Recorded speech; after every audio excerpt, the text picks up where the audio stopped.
San Cipriano de Cartago, San Ambrosio y San Jerónimo creían de que el Papa era el sucesor de Pedro. Bueno, hoy vamos a responder eso, aunque para mí es una cuestión bastante obvia, porque evidentemente sí que creían que era el sucesor legítimo de Pedro y que tenía por consiguiente la autoridad de la Iglesia, el símbolo de la unidad, dice expresamente Cipriano. El día de hoy vamos a estar viendo entonces unas cuantas cartas, no muchas, porque en realidad si vamos a tomar el tiempo podría tardar una hora. Y lo que vamos a intentar hacer es ser bien breves, pero igualmente agarrar citas bastante importantes de estos tres santos padres. Vamos a iniciar entonces con San Cipriano de Cartago.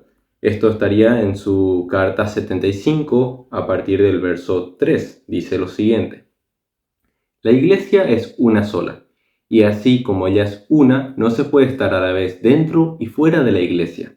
Como ven, la primera parte remarca la unidad de la Iglesia. Y continúa: porque si la Iglesia está con doctrina del hereje novaciano, ahí entra un punto, si la Iglesia tiene una doctrina herética, dice él, entonces está en contra de Cornelio, que era el papa de ese momento, el sucesor de Pedro de ese momento en particular. Pero si la Iglesia está con Cornelio, el cual sucedió en su oficio al obispo Fabián mediante una ordenación legítima y al cual el Señor, además del honor del sacerdocio, concedió el honor del martirio, entonces Novaciano está fuera de la Iglesia. Es decir, porque Cornelio tiene sucesión directa de Pedro, entonces, porque hay que entender eso, ¿verdad? La sucesión es lo que realmente le está importando acá a Cipriano, y en cambio Novaciano era un antipapa. Y él dice, entonces Novaciano es el que debe estar fuera. Él es quien solo se aparta de la Iglesia. Y hay que escuchar básicamente a Cornelio.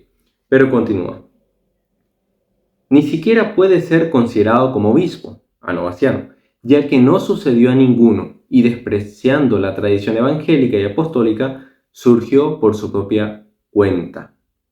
Es decir, evidentemente Cipriano no puede creer en ninguna iglesia de un autor que dice yo leo la Biblia y a partir de este momento voy a fundar una iglesia. O yo siento la revelación del Espíritu Santo y voy a apartarme de esta iglesia y continuar con mi iglesia, es decir, tradiciones de hombres.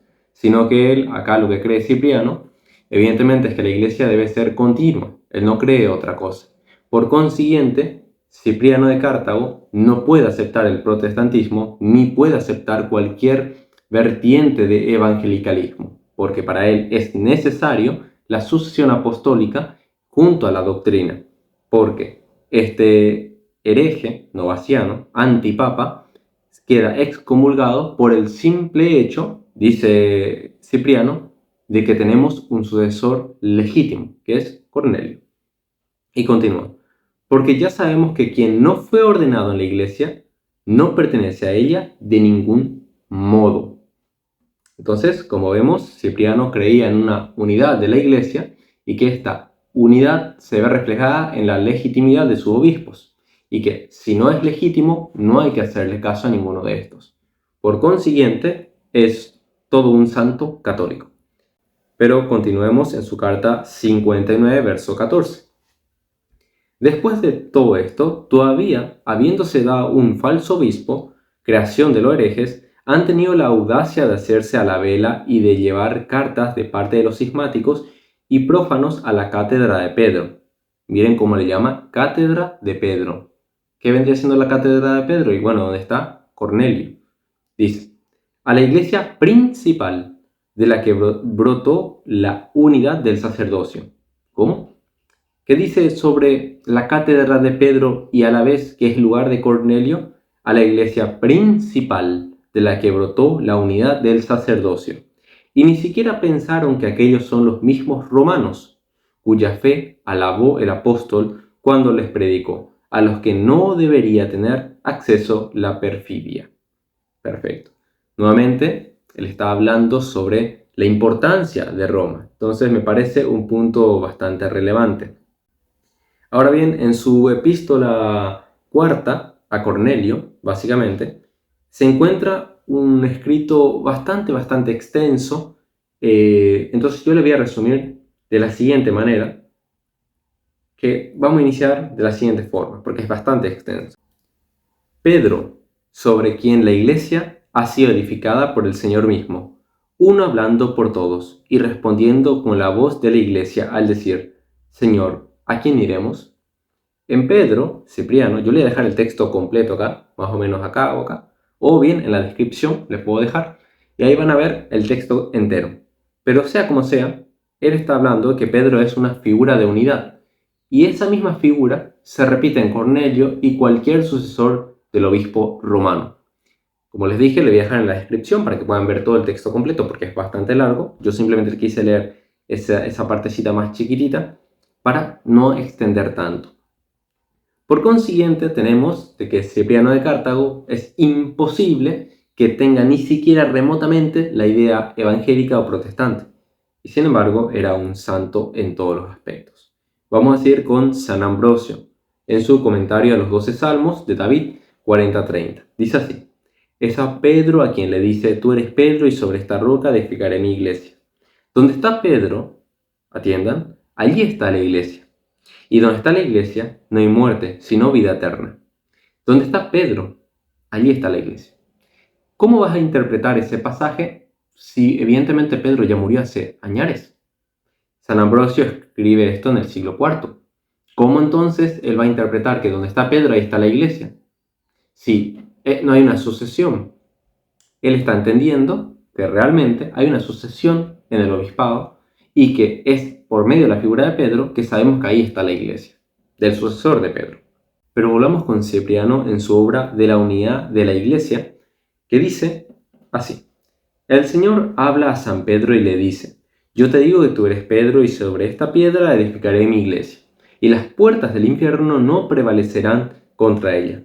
Y aunque todos los apóstoles confiere igual potestad después de su resurrección, le dice, y aunque a todos los apóstoles confiere igual potestad después de su resurrección, y les dice, así como envió el Padre, también os envía a vosotros. Recibid el Espíritu Santo. Si a alguno perdonáis los pecados, les serán perdonados. Si a alguno se los retuviereis, les serán retenidos. Sin embargo, para manifestar la unidad estableció una cátedra, nuevamente. Para manifestar la unidad estableció una cátedra, y con su autoridad dispuso que el origen de esta unidad empezase por uno. Y con su autoridad dispuso que el origen de esta unidad empezase por uno. Cierto que lo mismo eran los demás apóstoles que Pedro, adornados con la misma participación de honor y potestad, pero el principio dimana de la unidad. A Pedro se le da el primado, para que se manifieste que es una la iglesia de Cristo. El que no tiene esta unidad de la iglesia, ¿cree tener fe? El que se opone y resiste a la iglesia, ¿tiene la confianza de encontrarse dentro de la iglesia? Esas son preguntas que deja Cipriano. Y vamos con San Jerónimo en su carta al Papa Damaso, su quinto, básicamente, y dice: empero, aunque tu grandeza me aterra, tu amabilidad me atrae. Del sacerdote demando el cuidado de la víctima, del pastor la protección debida a las ovejas. Mis palabras son dirigidas al sucesor del pescador, al discípulo de la cruz, así como no sigo otro líder que a Cristo.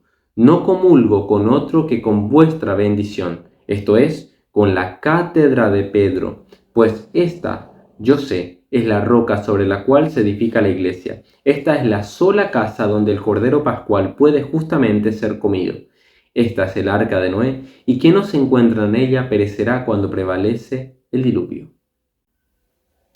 Esta carta realmente es bastante notoria y fuerte de San Jerónimo. No solamente alaba al Papa, sino que dice que de ahí él no se aparta y compara la figura del arca, ¿verdad? Es decir, fuera del arca todos perecen, así como fuera de la iglesia no hay salvación. Y si se salvase es en virtud de la iglesia, en virtud del cuerpo de Cristo. Pero dice además San Jerónimo en su epístola 52, verso 7, permanece firmemente adherido a la doctrina de la tradición, que te ha sido enseñada para que puedas exhortar según la sana doctrina y refutar a quienes la contradicen. Anterior a eso, en la epístola 16 dice, yo estoy con quien esté unido a la cátedra de San Pedro. Habla de una tradición, habla de una unidad, habla de un símbolo visible, en este caso el sucesor de Pedro, cátedra de San Pedro, y además interpreta los pasajes de la Escritura sobre esta roca edificaré mi iglesia como refiriéndose a Pedro mismo. Por consiguiente, podemos afirmar rotundamente que ni San Jerónimo, ni San Cipriano de Cartago, ni San Ambrosio podrían estar ni mínimamente de acuerdo con el evangelicalismo o protestantismo, sino que eran puramente católicos, ya sea por sus declaraciones mínimas que he citado, como otras declaraciones que ustedes podrían investigar, ya sea sobre la justificación, la Eucaristía o cualquier otro sacramento. Así que espero que les haya servido, denle un like, compartan y déjenme en los comentarios qué les parece, qué cosa podrían añadir, qué pregunta de repente tienen. Y nada, hasta la próxima.